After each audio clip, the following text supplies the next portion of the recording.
Sallallahu Alaihi Wasallam. Inshallah, we continue the adhkar, the fortress of the Muslim. And actually, we talked about the du'as that we should say in the morning and in the evening. And the book is taking us to another chapter, and it is like we should continue the du'as during, we should continue the du'as during the day. But actually, the chapter jumped to the du'as before we sleep.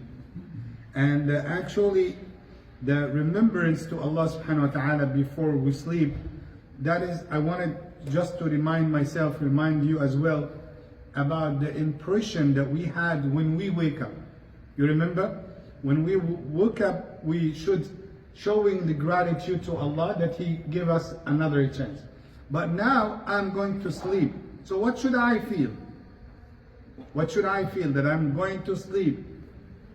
To surrender myself to the will of Allah. Now because I have no choice. Can you tell me, do you have a choice or not to sleep? No. That's why when the scholars had discussed, are we having the choice or are we forced in our life?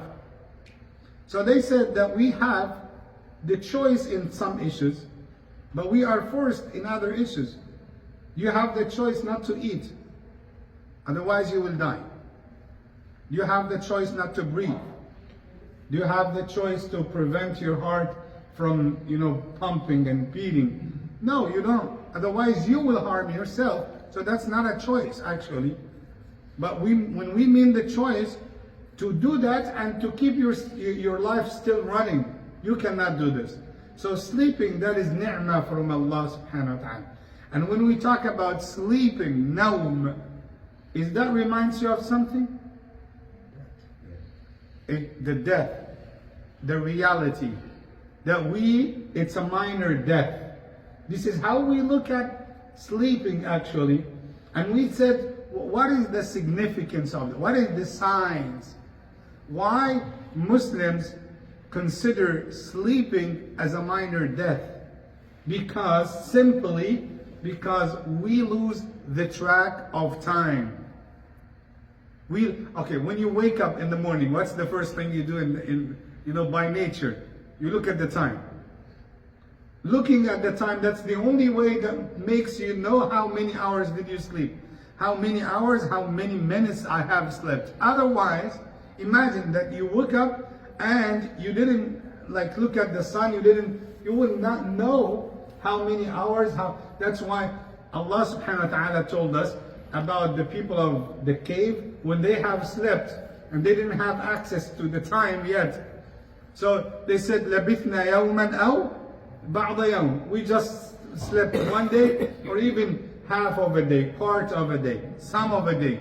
And subhanallah, that's part of our reality. Also, when we talk about nawm, we remember Allah subhanahu wa ta'ala. You memorize Ayat al-Kursi, لا تأخذه سنة ولا نوم. Allah does not sleep, subhanahu wa ta'ala. And the sign that we are His creation, that we need to sleep, but He does not to sleep. He doesn't need to sleep. Because He's as-Samad, subhanahu wa ta'ala. And that's one of the meanings of as-Samad, that He's self-sufficient. He doesn't need anything, subhanahu wa ta'ala. And the sleeping, needing to sleep, it's a sign of weakness, our weakness. And no matter the power that you have, you will still need to sleep to take rest. So what should we say when we go to sleep? Actually, I give advice to have wudu before you sleep. And tanam ala tahara. To sleep in a state of wudu. Number 2 is to recite Ayatul Kursi. Number 3 is to recite the last 2 verses of Surah Al-Baqarah. Rasulullah sallallahu alaihi wasallam said, whoever recited Ayatul Kursi and the last 2 verses of Surah Al-Baqarah, he will be always under the protection of Allah. And in another narration, no shaitan can be close to him while he's sleeping. So you will be protected. No devil, no evil spirit can be close to you while you are sleeping. And there is a beautiful actually dua. Because when I told you, sleeping, it's a sign of surrendering to Allah subhanahu wa ta'ala.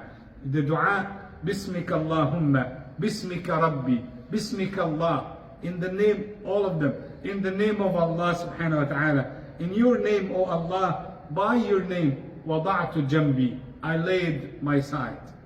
وَبِكَ أَرْفَعُ, and only by your name I will be able to wake up in the morning. فَإِنْ أَمْسَكْتَ نَفْسِي فَارْحَمْهَا. Oh Allah, if you withhold my nafs while I'm sleeping, shower my nafs, shower my soul with your mercy. وَإِنْ أَرْسَلْتَهَا فَاحْفَظْهَا بِمَا تَحْفَظْ بِهِ عِبَادَكَ الصَّالِحِينَ. If you decided to release it, to give me another chance, so put me under your protection, O Allah, as you have protected your righteous servants.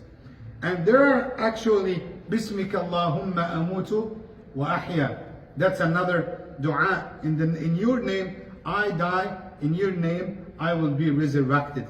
And what lots of people do not know actually about the beautiful narration, when you sleep, before you sleep, you make Subhanallah 33 times, Alhamdulillah 33 times, Allahu Akbar 43 times. Imam, no, 43.